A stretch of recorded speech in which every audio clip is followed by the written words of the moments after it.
அஸ்ஸலாமு அலைக்கும். எக்கனாமிக்ஸில் 4வது யூனிட் 4வது பாடத்தில் நாங்கள் குறைந்து செல்லும் எல்லை விளைவு விதின்னு சொன்னால் என்னான்னு பார்த்தோம். குறைந்து செல்லும் எல்லை விளைவு விதின்னா என்ன, அதன் எடுக்கோள்கள் என்னென்னு பார்த்தோம். இன்றைக்கு நாங்கள் 3 விஷயம் பற்றி பார்ப்போம். மொத்த உற்பத்தி, சராசரி உற்பத்தி, எல்லை உற்பத்தி. இந்த 3 விஷயங்களும் ஏன் பார்க்கணும்னு சொன்னால், இந்த 3 பேர்களும் அந்த குறைந்து செல்லும் எல்லை விளைவு விதி அப்படின்ற அந்த விதியிட வரைவிலக்கணத்துக்கு வர சொற்கள் தான். அப்ப நாங்க என்ன சொன்னோம், குறுங்கால உற்பத்தி செயற்பாடு ஒன்றுல நிலையான காரணி மீக்கும், மாறும் காரணியை மீக்கும். ஆனா நீண்ட கால உற்பத்தி செயற்பாட்டுல மாறும் காரணிகள் மட்டும்தான் நீக்கும், அங்க நிலையான காரணிகள் காணப்படாது.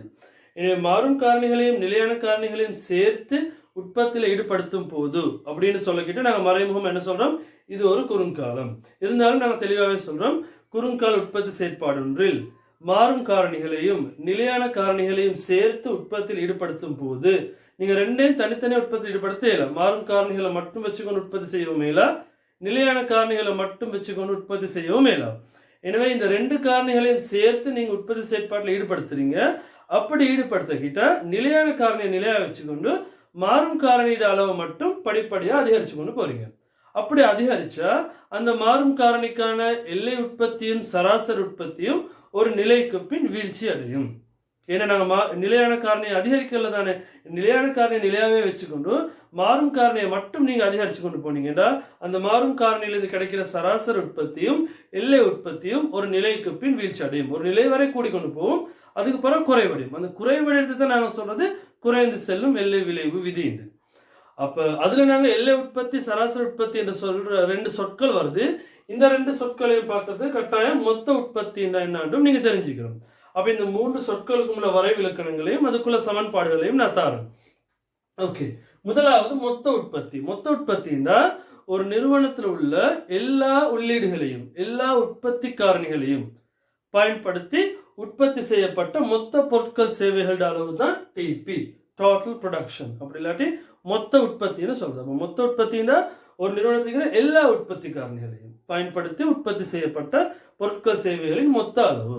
அதுல சில இடங்கள்ல மாறும் காரணிகளை மட்டும் சொல்லிக்கிறேன். அனைத்து மாறும் காரணிகளையும் பயன்படுத்தி உற்பத்தி செய்யப்பட்ட பொருட்கள் சேவை அளவுன்னு சொன்னாலும் சரி. ஏன்னா மாறும் காரணிகளும் உற்பத்திக்கு பயன்பட எல்லா மாறும் காரணியும் நாங்க சொல்றோம். அப்ப அனைத்து மாறும் காரணிகளையும் உற்பத்திக்கு பயன்படுத்தினா உங்களுக்கு எவ்வளவு உற்பத்தி கிடைக்குமோ அதுதான் மொத்த உற்பத்தி, டிபின்னு சொல்லிடும். அடுத்தது ஏபி, எவரேஜ் ப்ரொடக்ஷன், சராசரி உற்பத்தின்னு சொல்றது. இப்ப டிபியில நீங்க எல்லா உற்பத்தி காரணிகளுமே சொன்னீங்க, எல்லா மாறும் காரணிகளும். இங்க அப்படி இல்லை, ஏதாவது ஒரு மாறும் காரணியை பயன்படுத்தி உற்பத்தி செய்யக்கூடிய பொருட்கள் சேவைகளோட அளவு. அப்ப உதாரணத்துக்கு பாருங்க, இது எல்னு சொன்னா நாங்க ஆரம்பத்தில் உற்பத்தி தொழிற்பாட்டில் பாத்தீங்கன்னா மாறும் காரணி டிபின்னா மொத்த உற்பத்தி. அதுல முதலாவது லைனை மட்டும் எடுத்து பாருங்களேன். முதலாவது 100 அலகு மாறும் காரணிகளை பயன்படுத்தி 1200 அலகுகள் உற்பத்தி செஞ்சுக்கிறேன். அப்ப 100ஐயும் பயன்படுத்தினா எவ்வளவு, 1200 தானே, அதுதான் டிபி மொத்த உற்பத்தி. அனைத்து மாறும் காரணிகளையும் இல்லாட்டி அனைத்து காரணிகளையும் பயன்படுத்தி உற்பத்தி செய்யப்பட்ட பொருட்கள் சேவைகள் அளவு. ஆனா சராசரி உற்பத்தின்னு சொல்றது ஒரு மாறும் காரணியை பயன்படுத்தி உற்பத்தி செய்யப்பட்ட பொருட்கள் சேவைகள் அளவு. அப்ப அது எப்படி கணிப்பிட்டோம்னா எல்லா மாறும் காரணிகளையும் பயன்படுத்தி 1200. அப்ப 1200 உற்பத்தி செய்யறதுக்கு நீங்க 100 அலகு காரணிகளை பயன்படுத்தினீங்க. என்னைய ஒன்றை பயன்படுத்தினா 1200 100 அலகு பிரிச்சிங்கன்னு சொன்னா 12 அலகுகள் அப்படின்னு சொல்லி வரும். அப்ப இங்க 12 சொல்றது தான் சராசரி உற்பத்தி. அப்ப சராசரி உற்பத்திக்குள்ள சமன்பாடு வந்து டிபியின் கீழ் எல், மொத்த உற்பத்தியின் கீழ் மாறும் காரணிகளின் அளவு அப்படின்னு சொல்லணும். அப்பதானே சராசரி உற்பத்தி வரும். அப்ப மொத்த உற்பத்தின்னு சொல்றது எல்லா மாறும் காரணிகளையும் பயன்படுத்தி, சராசரி உற்பத்தின்னு சொல்றது ஒரு மாறும், சராசரியாக ஒரு அலகு மாறும் காரணியை பயன்படுத்தி உற்பத்தி செய்யக்கூடிய பொருட்கள் சேவைகள் அளவு. அப்ப அதை எப்படி காண்றது, டிபி மொத்த உற்பத்தியை மாறும் காரணியால பிரிச்சு காண்றது. இப்ப 3வது கான்செப்ட் எம்பி, எல்லை உற்பத்தின்னு சொல்றது. அப்ப எல்லை உற்பத்தின்னு சொன்னா நான் அன்றைக்குள்ள ஒரு உதாரணத்தையும் சொன்னேன். உங்க உற்பத்தி செயற்பாட்டை நீங்க எல்லா காரணியும் உற்பத்தியில் ஈடுபடுத்திக்கிறீங்க, அதுக்கு இன்னொரு காரணியை எக்ஸ்ட்ரா நீங்க உற்பத்தியில் ஈடுபடுத்துறீங்க. மேலதிகமாக ஒரு மாறும் காரணியை உற்பத்தியில ஈடுபடுத்தும் போது சராசரி உற்பத்தினா அதுல இருக்கிற ஏதாவது ஒரு அலகு நீங்க 100 காரணி பயன்படுத்தி அந்த 100ல 20வது ஈடுபடுத்தினதோ 50வது ஈடுபடுத்தினதோ முதலாவது ஈடுபடுத்தினதாகவும் மீக்கிடும். எது வேண்டாலும் ஏதாவது ஒரு அலகு வச்சுக்கொண்டு நீங்க எவ்வளவு உற்பத்தி செஞ்சீங்கன்னு சொல்றதுதான் சராசரி உற்பத்தி. ஆனா எல்லை உற்பத்தின்னு சொல்றது அது இல்லை. இறுதியாக நீங்க சேர்த்தீங்கல உண்டு, கடைசியா மேலதிகமாக சேர்க்கப்பட்ட அந்த ஒரு மாறும் காரணியின் மூலம் உற்பத்தி செய்யப்பட்ட பொருட்கள் சேவைகள் அளவு தான் என்னது எல்லை உற்பத்தி. அப்ப எல்லை உற்பத்திக்குள்ள வரைவிலக்கணம் மேலதிகமாக உற்பத்தியில் ஈடுபடுத்தப்பட்ட மாறும் காரணியின் மூலம் உற்பத்தி செய்யப்பட்ட பொருட்கள் சேவைகள் அளவு. அப்படி இல்லாட்டி மிச்சம் சொல்லிடும் மிச்சம் தெளிவா சரியான வரைவிலக்கணம் என்னன்னா மேலதிகமாக ஒரு உற்பத்தி காரணியை மேலதிகமாக ஒரு மாறும் காரணியை உற்பத்தியில் ஈடுபடுத்தும் போது உங்களோட மொத்த உற்பத்தியில் ஏற்பட்ட மாற்றம். ஏன்னா அப்படி சொல்றேன்டா நீங்க மேலதிகமாக ஒரு உற்பத்தி காரணியை உற்பத்தியில் ஈடுபடுத்தும் போது உங்களோட உற்பத்தி கூடவும் மேலும் குறையவும் மேலும் மாறாமைக்கவும் மேலும். நாங்கள் போன உதாரணத்துல பார்த்தோம் அந்த குறைந்து செல்லும் எல்லை விலை விதி என்ன சொல்லுதுன்னா நீங்க மேலதிகமாக மாறும் காரணி சேர்த்துக்கொண்டு போகிட்ட மாறும் காரணியிலிருந்து உங்களுக்கு அதிகமாக பயன் கிடைக்குது. ஆனா ஒரு நிலைக்கு பிறகு குறைஞ்சிடும், அது மைனஸ்ல விட வரும். உங்களுக்கு மேலதிகமாக ஒரு உற்பத்தி காரணியை சேர்த்த பிறகு இருக்கிற உற்பத்தியும் குறைஞ்சிடும். எனவே தான் நான் தெளிவா அந்த வரவிலக்கணத்தை சொல்லணும். எப்படின்னா உற்பத்தி செயற்பாட்டுல மேலதிகமாக ஒரு மாறும் காரணியை உற்பத்தியில் ஈடுபடுத்தும் போது உங்களோட மொத்த உற்பத்தியில வர மாற்றம். இப்போ எனக்கு இந்த உதாரணம் எடுத்தீங்கன்னா நீங்க 100 அலகு மாறும் காரணியை பயன்படுத்தி 1200 அலகுகள் உற்பத்தி செஞ்சு பண்ணியிருந்தீங்க, அது மொத்த உற்பத்தி. இப்போ 101வது உற்பத்தி காரணியை நீங்க உற்பத்தியில் ஈடுபடுத்துறீங்க, உங்களோட மொத்த உற்பத்தி 1200லேருந்து 1220 ஆகுது. அப்போ இன்னைக்கு எல்லை உற்பத்தி எவ்வளவு? மேலதிகமாக ஒரு உற்பத்தி காரணியை உற்பத்தியில் ஈடுபடுத்தின பிறகு உங்களோட மொத்த உற்பத்தி 20 அலகுகளால் கூடிக்குது. எனவே அந்த 20 அலகுகள்னு சொல்றதுதான் எல்லை உற்பத்தி. இப்போ எப்படி சொல்லுவோமே 101 சேர்த்துட்டீங்க, ஆனா இங்க 1200லேருந்து 1200ஆவே தான் நிற்குது. அப்ப எல்லை உற்பத்தி எவ்வளோன்னு கேட்டால் எல்லை உற்பத்தி 0. ஏன்னா நீங்க மேலதிகமாக ஒரு உற்பத்தி காரணம் ஈடுபடுத்தின பிறகு உங்களோட மொத்த உற்பத்தியில மாற்றம் ஏற்படலை, அப்ப 0. மாறி சொன்னா 100லேருந்து 101க்கு நீங்க அதிகரிக்கிறீங்க, இங்க 1200லேருந்து 1900 ஆகுது, குறையவும் மேலும். அப்ப இன்னைக்கு -100 சொல்லி விட வரும். அப்ப மேலதிகமாக ஒரு மாறும் காரணி உற்பத்தியில் ஈடுபடுத்தும் போது, ஏன்னா மாறும் காரணி சொல்றேன், நிலையான காரணி நிலையாதானிக்கும் அது எங்களுக்கு மேலதிகமாக ஈடுபடுத்திட்டோம்னு சொன்னா அது மாறும் காரணி ஆகிடும். என்ன நிலையான காரணி சொல்லலாம், மேலதிகமாக ஒரு மாறும் காரணியை உற்பத்தியில் ஈடுபடுத்தும் போது உங்களோட மொத்த உற்பத்தியில் ஏற்பட்ட மாற்றம். அதுக்கு ஒரு சமன்பாடு இது. இப்படியான ஒரு உதாரணம் தந்தா சமன்பாடு தேவையில்லையே, 100லேருந்து 101 தானே ஆகுது. அப்ப இங்கால எவ்வளவு அதிகரிக்குது குறையுதுன்னு பார்த்தா போதும். ஆனா இப்படி ஒரு சமன்பாடு தந்தா 100 அலகுகள் உற்பத்தி மாறும் காரணியை பயன்படுத்தி 1200 அலகுகள் உற்பத்தி செய்யறாங்க. 100 பயன்படுத்தி 1200. இப்ப 100லேருந்து 105 ஆகுது. அப்ப 105 மாறும் காரணிகளை பயன்படுத்தி 1500 அலகுகள் உற்பத்தி செய்யப்படுது. அப்ப இன்னைக்கு ஒன்றா கூடிச்சு இல்ல, ஒரு மேலதிகமாக மாறும் காரணியை பயன்படுத்தினா தான் அது எல்லை உற்பத்தின்னு சொல்ற அந்த வரைவிலக்கணத்துக்கு வரும். ஆனா இன்னைக்கு நாங்க 100லேருந்து 105 ஆக்கினோம், அதனால மொத்த உற்பத்தி 1200லேருந்து 1500 ஆகுது. அப்ப என்ன நடக்குதுன்னு சொன்னா இந்த மேலதிகமா நீங்க 5 உற்பத்தி காரணியை உற்பத்தியில் ஈடுபடுத்துறீங்க, இந்த 5ஐயும் பயன்படுத்தி 300 அலகுகள் எக்ஸ்ட்ரா உற்பத்தி செய்யப்படுது. அப்ப 5ஐயும் பயன்படுத்தி தானே 300, அப்ப ஒன்றை பயன்படுத்தி எவ்வளவு? அதுக்கானது அந்த 300 5ஆல பிரிச்சு விட்டா சரி, 300 கீழ் 5 அது சமன் உங்களுக்கு 60 அலகுகள்னு சொல்லி வரும். அப்ப இப்படி 100லேருந்து 101 ஆவினா அந்த உதாரணத்தை பார்த்து எங்களுக்கு சொல்லலும் எல்லை உற்பத்தி எவ்வளவு உண்டு. ஆனா 100லேருந்து 101 ஆகாம 100லேருந்து 105 ஆகுது, 100லேருந்து 120 ஆகுது, 100லேருந்து 130 ஆகுது. அப்படி ஒரு பெரிய இலக்கம் ஒரு அலகால மாறாம பல அலகுகளாக மாறினா நீங்க என்ன செய்வீங்கன்னா இங்க எவ்வளவு அலகு மாறுச்சு? 100லேருந்து 105 தானே மாறும் காரணி. 5 மாறும் காரணி நீங்க எக்ஸ்ட்ரா சேர்த்துக்கிறீங்க, இங்க 5 எக்ஸ்ட்ரா சேர்க்கிட்டு இங்க என்ன நடந்துச்சு? 1200லேருந்து 1500 ஆகுது. அப்ப 1500 300 அலகு கூடுது. அப்ப எக்ஸ்ட்ரா நீங்க ஈடுபடுத்தின 5ஆல 300 அலகு உற்பத்தி செய்யப்பட்டது. எனவே 5ஆல 300ன்னு சொன்னா 1ஆல எவ்வளவு? 300 கீழ் 5ன்னு சொல்லி போடுறது. அப்ப இதுக்குள்ள சமன்பாடு என்னன்னா மொத்த உற்பத்தியில் ஏற்பட்ட மாற்றம் நான் சொல்ல டெல்டா டிபி, அதன் கீழ் டெல்டா எல், மாறும் உள்ளீட்டில் ஏற்பட்ட மாற்றம்.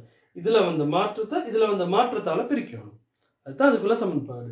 அப்ப ஏபி சமன் டிபி இன் கீழ் எல், எம்பி சமன் டெல்டா டிபி, டிசி இல்ல டிபி, டெல்டா டிபி இன் கீழ் டெல்டா எல். அதாவது மொத்த உற்பத்தியில் ஏற்பட்ட மாற்றத்தை பிரிக்கணும் மாறும் உள்ளீட்டில் ஏற்பட்ட மாற்றத்தால. அப்ப இன்னைக்கு மொத்த உற்பத்தியில் ஏற்பட்ட மாற்றம் 300, மாறும் உற்பத்தியில் ஏற்பட்ட மாற்றம் 5, ஏன்னா அது பிரிச்சிங்கன்னு சொன்னா உங்களுக்கு விட 60ன்னு சொல்லி வரும்.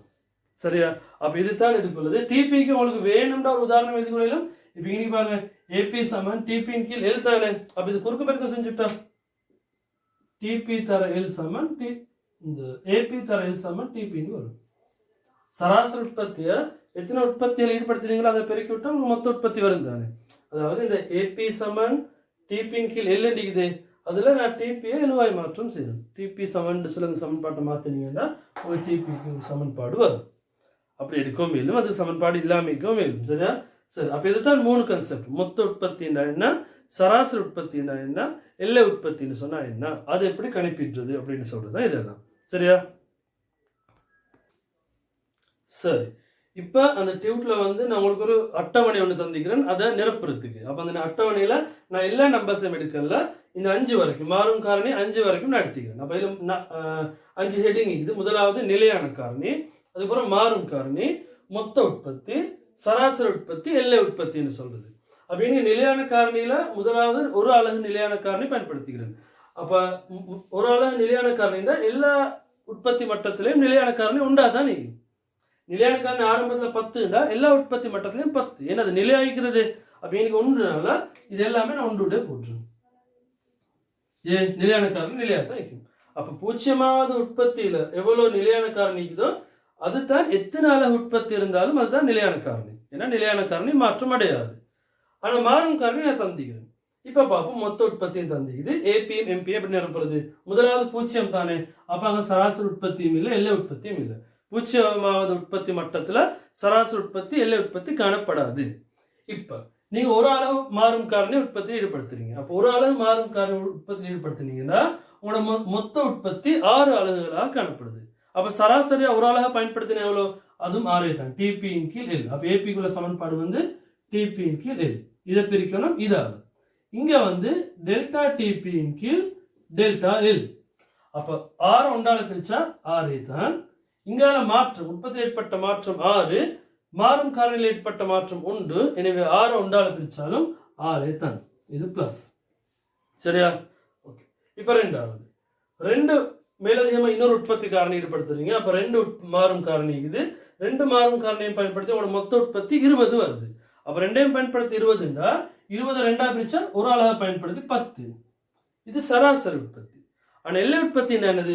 மேலதிகமா ஒரு உற்பத்தி காரணி உற்பத்தி ஈடுபடுத்தும் போது உங்களோட மொத்த உற்பத்தியில மாற்றம். அப்ப நீங்க 1ல இருந்து 2க்கு போகிட்டு 6ல இருந்து எத்தனையாவது? 20ஆவது. அதாவது 14 அலகு கூடுது.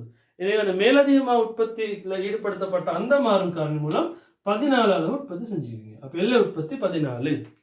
அதை எப்படி சொல்லுவோம்? மொத்த உற்பத்தியில் ஏற்பட்ட மாற்றத்தின் கீழ் மாறும் காரணி ஏற்பட்ட மாற்றம். மொத்த உற்பத்தியில் ஏற்பட்ட மாற்றம் எவ்வளோ? 6க்கும் 20க்கும் உள்ள வித்தியாசம் 14. அதை பிரிக்கணும் 1 ஆகும். அப்ப இங்க எல்லாமே 1 தானே வருது. நான் 1 2 3 4 தானே கூட்டி போறேன். அப்ப இல்ல வர மாற்றத்தை அப்படியே போடுது. 1ஆல பிரிச்சா அதே தானே வரும். அப்ப 3வது பாருங்க, 48 3ஆல பிரிச்சா 16. இப்ப இங்க 1 தானே கூடிச்சா, அப்ப 20ல இருந்து 48 ஆகுதுன்னா இங்க 28 கூடுது. அதான் எல்லை உற்பத்தி 28. அதே மாதிரி 48ல இருந்து 72. 72 4 பிரிச்சா 18. சராசரி உற்பத்தி 18 வரும். இது 48ல இருந்து எவ்வளவு ஆகுது?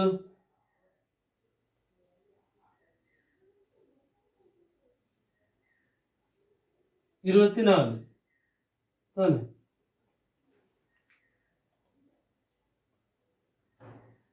ஓ 24 ஆகுது.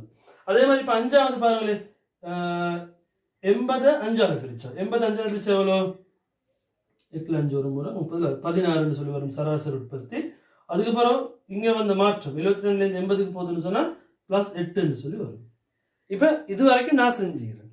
இதுக்கு புறம் உள்ளது 6 7 8 அந்த அட்டவணையில் இருக்குது. அதை நீங்க நிரப்பி செஞ்சு பாருங்க. சரியா? இதுல என்ன விஷயம்னா, ஆரம்பத்துல பாருங்க, இந்த மாறும் காரணி நீங்க நிலையான காரணி நிலையா தானே இருக்குது. இது நிலையா தான் காணப்படுது. மாறும் காரணியை நீங்க என்ன செய்றீங்க? படிப்படியா அதிகரிச்சு கொண்டு போறீங்க. இப்போ உங்களோட மொத்த உற்பத்தி, சராசரி உற்பத்தி, எல்லை உற்பத்தி இது. இந்த எல்லை உற்பத்தியின் சராசரி உற்பத்தியை நீங்க பாத்தீங்கன்னா இது 6 10 16 18 வரைக்கும் அதிகரிச்சு கொண்டு போயிட்டு இது 16 குறைஞ்சிக்குது. இதுக்கு கீழே நீங்க செஞ்சு பாத்தீங்கன்னா அது இன்னும் அப்படியே குறைஞ்சு கொண்டு வரும். அதே மாதிரி தான் எல்லை உற்பத்தி. ஆரம்பத்துல 6 14 28க்கு போச்சு. திருப்பி என்ன செய்யுது? 24 8ன்னு சொல்லி அதுவும் குறைஞ்சு கொண்டே தான் வரும்.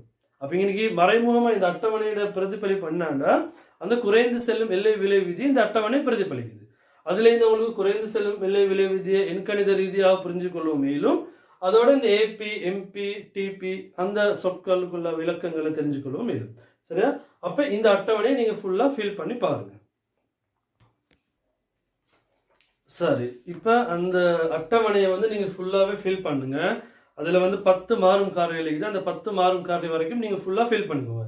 ஃபில் பண்ணிவிட்டு அது கீழே நான் கிராஃப் வரைகிறதுக்கு இடம் தந்துக்கிறேன். அந்த கிராஃப் வரைகிற இடத்துல வந்து நீங்கள் இது மாதிரி 2 கிராஃப் வரையணும்.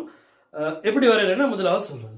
இதில் வந்து முதலாவது ஒரு கிராஃப் வரையணும் மொத்த உற்பத்திக்கு மட்டும், மாறும் காரணிக்கும் மொத்த உற்பத்திக்கும் எடுத்து ஒரு கிராஃப் வரையணும். ரெண்டாவது கிராஃப் வந்து மாறும் காரணிக்கும் அந்த எல்லை உற்பத்தி மற்றும் சராசரி உற்பத்தி, அது ரெண்டும் மிகுதான ஏபிக்கும் எம்பிக்கும் எடுத்து இங்கே 2 கோடு வரையணும். அப்போ இதில் ஒரு கோடு வரும், இதில் 2 கோடு வரும். இதில் ஒரு கோடு வந்து மொத்த உற்பத்தி கோடு, இதில் ஒரு கோடு வந்து சராசரி உற்பத்திக்கும் எல்லை உற்பத்திக்கும் வர கோடு.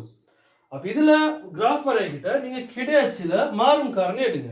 அப்போ நீங்கள் மொத்த உற்பத்தி, எல்லை உற்பத்தி, சராசரி உற்பத்தி மூணுக்குமே மாறும் காரணி 1லேருந்து 10 மட்டும் தான் இருக்குது. அப்போ இங்கேயும் 1, 2, 3லேருந்து 10 மட்டும் எடுங்க. கீழே உள்ள வரைபடத்துலையும் 1, 2, 3 சொல்லி 10 வரைக்கும் எடுங்க. இந்த 10 வரைக்கும் எடுக்கிட்ட 1 சென்டிமீட்டர் எடுங்க. ரூலரில் இருக்கிற 1 சென்டிமீட்டர் 1, 2 சென்டிமீட்டர் 2 அப்படின்னு சொல்லி 1 சென்டிமீட்டர் அளவிடையில வந்து 1லேருந்து 10 வரைக்கும் கிடையாச்சிலையும் இங்கேயும் 1லேருந்து 10 வரைக்கும் கிடையாச்சிலையும் எடுங்க. நிலைக்குத்து அச்சு வரைகிட்ட மொத்த உற்பத்தியில் பார்த்தீங்கன்னா நீங்கள் கூட உங்களுக்கு 84 வருது. மொத்த உற்பத்தி 84. என்ன செஞ்சீங்கன்னா 10, 20, 30 சொல்லி 90 வரைக்கும் எடுங்க. 10 1 சென்டிமீட்டர் 10, 20, 30 சொல்லி இங்கே 90 வரைக்கும் எடுங்க. அப்போ இதில் வந்து 10, 20, 30, 90 வரைக்கும், இங்கே 1, 2, 3, 4லேருந்து 10 வரைக்கும். இது முதலாவது கிராஃப் மொத்த உற்பத்தி உள்ளது. ரெண்டாவது நீங்கள் சராசரி உற்பத்தியும் எல்லை உற்பத்தியும் ரெண்டுக்கும் சேர்த்தான கிராஃப் வரைய போறீங்க. அதில் நீங்கள் ஆகப்பெரிய அமௌண்ட் எதுன்னு சொல்லி பார்த்தீங்கன்னா 28 தான் வருது. அதை விட கூட வருது இல்லை.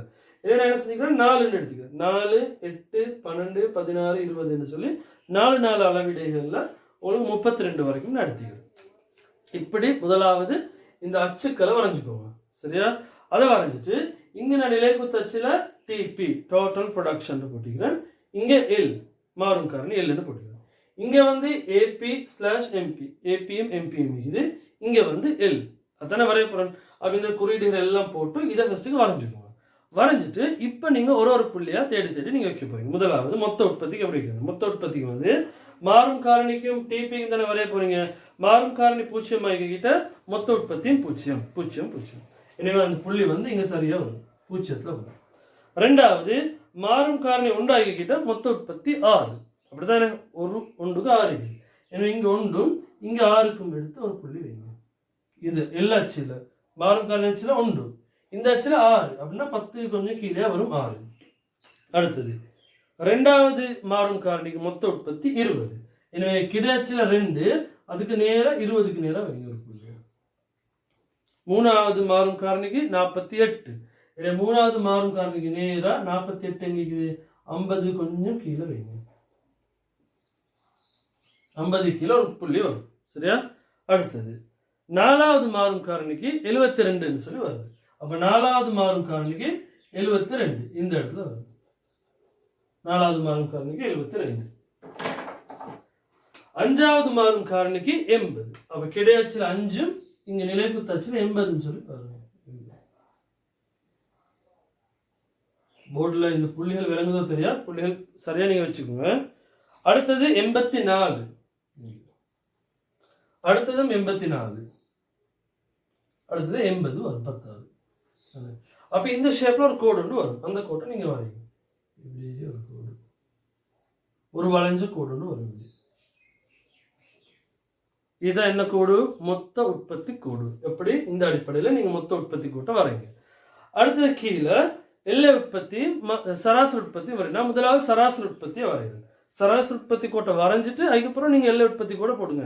நீங்கள் 2 புள்ளிகளையும் அப்படியே வச்சுக்கொண்டு போனீங்கன்னா உங்களுக்கு கன்ஃபியூஸ் ஆகும். எந்த புள்ளி எந்த புள்ளியோட இணைக்கிறன்ற சொல்கிற பிரச்சனை வரும். எனவே ஒரு கோட்டை ஃபுல்லாக வரைஞ்சிட்டு நீங்கள் அடுத்த கோட்டை வரைகிறதுக்கு போகணும். முதலாவது நான் சராசரி உற்பத்தியை வரைகிறேன். 0க்கு 0 அங்கே இல்லை. முதலாவது மாறும் காரணிக்கு எல்லை சராசரி உற்பத்தி வந்து 6. எனவே 1க்கு 6, 4க்கும் 8க்கும் சரியாக நடுவில் வைக்கிறேன். அடுத்தது ரெண்டாவதுக்கு 10 சராசரி உற்பத்தி. அப்போ 2க்கு 10, 8க்கும் 12க்கும் நடுவில் சரியா 10. அடுத்தது 16, மூணாவதுக்கு 16, 3க்கு 16, 14க்கு நேராக வைக்கிறேன். 3க்கும் 16க்கும். அடுத்தது 18, 4க்கு 18, 4 வந்து 20க்கும் 16க்கும் இடையில வைக்கணும். 18.